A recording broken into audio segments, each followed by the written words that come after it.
Hello bachcho, let's see the question. The question states that express the following identity law for the OR and AND operation by making the use of symbol for OR and NOT gate.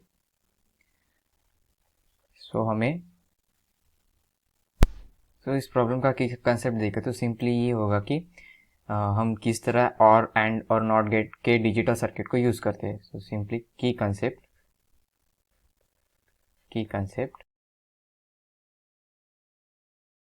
Logic gates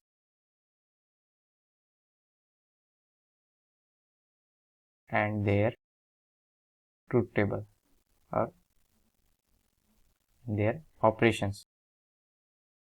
truth table भी हमें operation कैसे हो रहा है कि और उसका output क्या मिल रहा है ये बताता है. सो हम एंड देयर ऑपरेशन भी लिख सकते हैं और एंड देयर ट्रूथ टेबल भी लिख सकते हैं. तो सिंपली इस प्रॉब्लम का की कंसेप्ट होगा logic gates and their operations.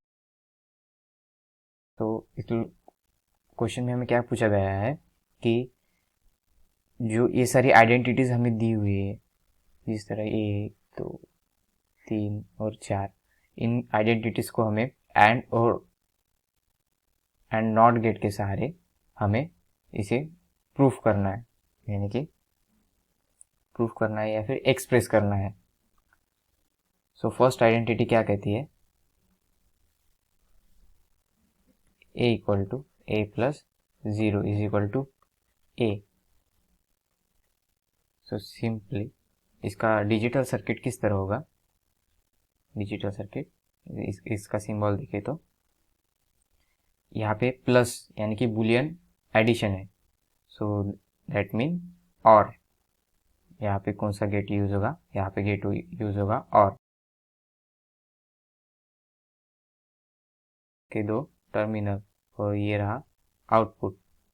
सो हमें क्या पूछा गया है कि दो टर्मिनल में हम a और 0 देंगे तो हमें क्या मिलेगा आउटपुट में? a सिंपली, क्योंकि a प्लस 0 क्या होगा? a. सेकंड यानी कि b, वो क्या कहता है?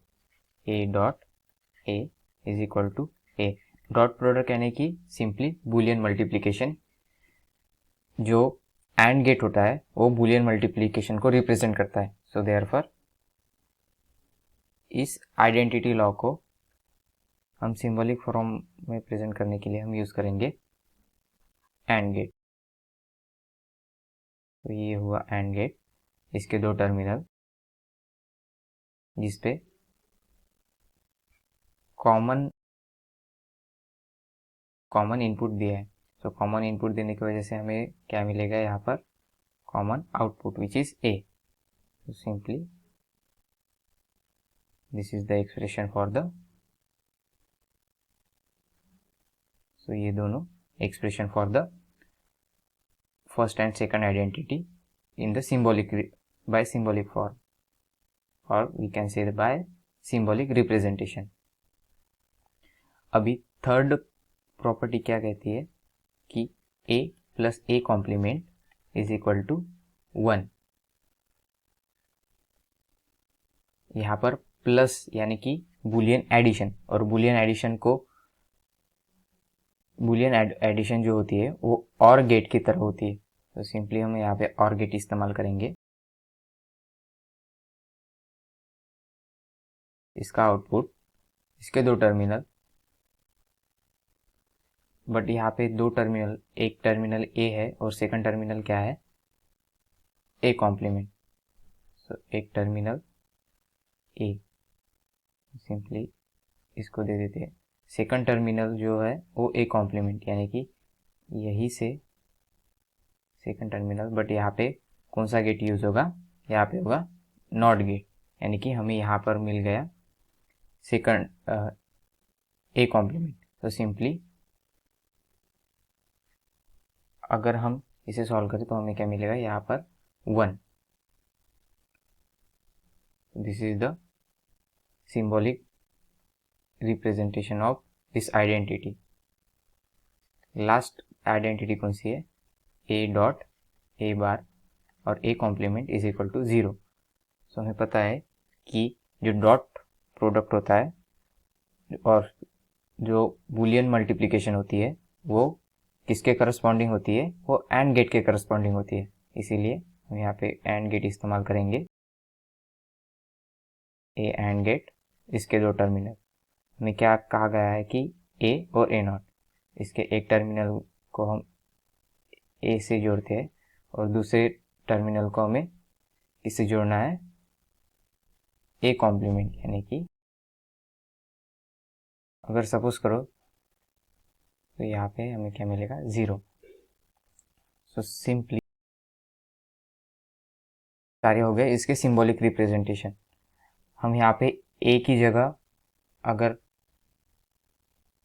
सपोज करो हम यहाँ पे ए की जगह 1 पुटअप करें, सो 1 + 0 क्या होगा, 1, यानी कि ये प्रॉपर्टी पूरी तरह सेटिस्फाई होती है। अगर हम यहाँ पे 0 भी पुटअप करें तो हमें 0 भी मिलेगा। सो इस तरह फर्स्ट कंडीशन परफेक्टली सेटिस्फाई होती है by this representation. Second condition में क्या कहा गया है कि a dot a is equal to a. अगर हम यहाँ पे 1 पुटअप करें, सो क्या मिलेगा हमको, simply 1 dot 1 is equal to 1, और 0 करें तो 0 डॉट 0 इज इक्वल टू 0। और थर्ड इसमें भी हम अगर यहाँ पे 1 पुटअप करें, सो 1 + 0 इज इक्वल टू 1 और 0 + 1 इज इक्वल टू 1। यहाँ पे भी same 1 dot 0 is equal to 0 और 0 dot 1 is equal to 0। So इस तरह हम एक्सप्रेस कर सकते हैं। सो आशा करता हूँ आपको सॉल्यूशन समझ में आया होगा। Thank you.